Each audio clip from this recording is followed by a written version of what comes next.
I've spent 30 years as a foreman on construction sites, so I like to think I can spot a fraud from a mile away. When my daughter brought home Caleb, I was certain he was one.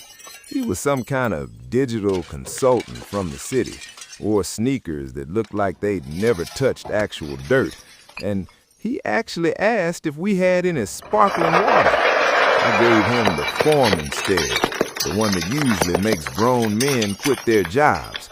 But Caleb, he just smiled. Then came the 4th of July. My old charcoal grill, heavy, rusted beast I've had since the late 90s, decided to finally give up the ghost right as the ribs were ready. I was fuming. I was under that thing, grease up to my elbows, cursing at a stripped boat. Caleb crouches down next to me. He didn't try to give me expert advice. He didn't offer to find a YouTube tutorial. He just handed me a freezing cold long neck beer and a pair of vice grips he'd found in my own messy as hell garage. The boat snapped. Crack. Of course it did. I was ready to throw the entire grill into the neighbor's hedge, but then Caleb started laughing.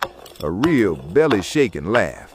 He told me about the time he tried to install a smart thermostat and ended up literally blowing the fuse for his entire apartment building. He spent the night in the dark in the middle of January eating cold beans out of a can because he was too embarrassed to call a pro.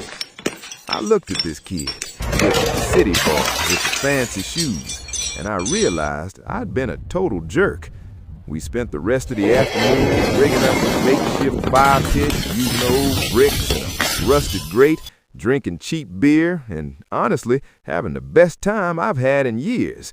He's still a city boy, but he's my city boy now.